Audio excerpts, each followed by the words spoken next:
Let us go then, you and I, when the evening is spread out upon the sky, like a patient etherized upon a table.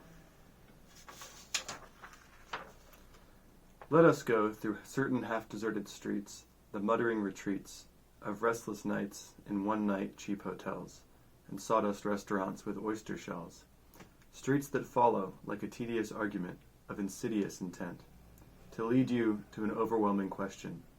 Oh, do not ask, what is it? Let us go and make our visit. In the room the women come and go, talking of Michelangelo. The yellow fog that rubs its back upon the window panes. The yellow smoke that rubs its muzzle on the window panes. Licked its tongue into the corners of the evening, lingered upon the pools that stand in the drains. Let fall upon its back the soot that falls from the chimneys. Slipped by the terrace and made a sudden leap, and seeing that it was a soft October night, curled once around the house and fell asleep.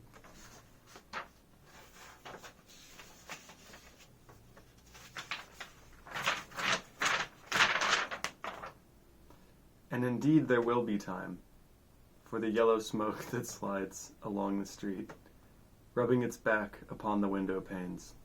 There will be time, to prepare a face to meet the faces that you meet. There will be time to murder and create, and time for all the works and days of hands that lift and drop a question on your plate.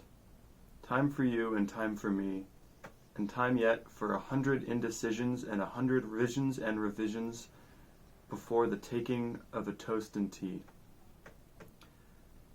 In the room the women come and go, talking of Michelangelo. And indeed there will be time to wonder, do I dare? And do I dare?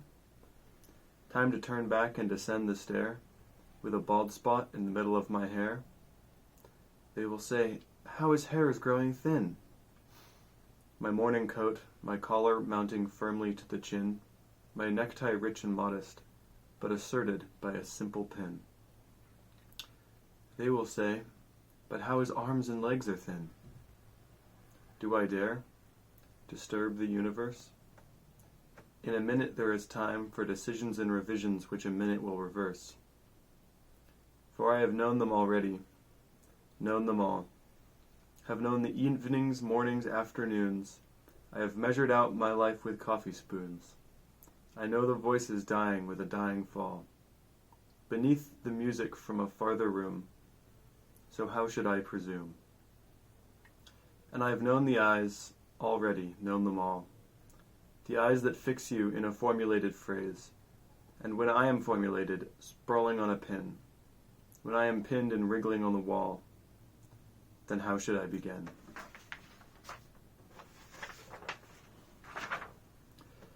To spit out all the butt ends of my days and ways. And how should I presume? And I have known the arms already, known them all. Arms that are braceleted in white and bare, but in the lamplight, drowned with light brown hair. Is it perfume from a dress that makes me so digress? Arms that lie along a table or wrap about a shawl, and how should I then presume? And how should I begin? Shall I say I have gone at dusk through narrow streets, and watched the smoke that rises from the pipes of lonely men in shirt sleeves leaning out of windows? I should have been a pair of ragged claws scuttling across the floor of silent seas. And in the afternoon, the evening sleeps so peacefully, smoothed by long fingers, asleep, tired, or it malingers. Stretched on the floor, here beside you and me, should I, after tea and cakes and ices, have the strength to force the moment to its crisis? But though I have wept and fasted, wept and prayed, though I have seen my head, grown slightly bald, brought it upon a platter, I am no prophet, and here's no great matter. I have seen the moment of my greatness flicker, and I have seen the eternal footman hold my coat and snicker. And in short, I was afraid. And would it have been worth it after all? after the cups, the marmalade, the tea, among the porcelain, among some talk of you and me, would it have been worthwhile to have bitten off the matter with a smile, to have squeezed the universe into a ball, to roll it to some overwhelming question, to say, I am Lazarus, come from the dead, come back to tell you all, I shall tell you all. If one settling a pillow by her head should say, that is not what I meant at all, that is not it at all. It would have been worth it after all. Would it have been worthwhile? After the sunsets in the dooryards, the sprinkled streets, after the novels, after the teacups, after the skirts that trail along the floor, and this and so much more. It is impossible to say just what I mean. But as if a magic lantern threw the nerves in patterns on a screen, would it have been worthwhile? If one settling a pillow or throwing off a shawl and turning towards the window should say, that is not it at all. That is not what I meant at all. No, I am not Prince Hamlet, nor was meant to be. Am an attendant lord, one that will do to swell a progress, to start a scene or two. Advise the prince, no doubt, an easy tool.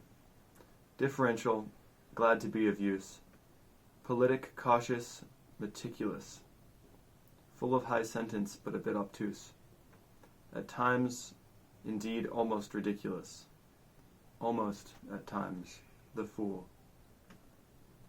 I grow old, I grow old. I shall wear the bottoms of my trousers rolled. Shall I part my hair behind? Do I dare to eat a peach? I shall wear white flannel trousers and walk upon the beach. I have heard the mermaids singing, each to each. I do not think that they will sing to me.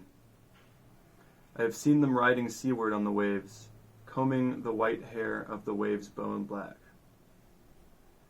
When the wind blows the white water in black, we have lingered in the chambers of the sea, by sea-girls wreathed with seaweed red and brown, till human voices wake us, and we drown.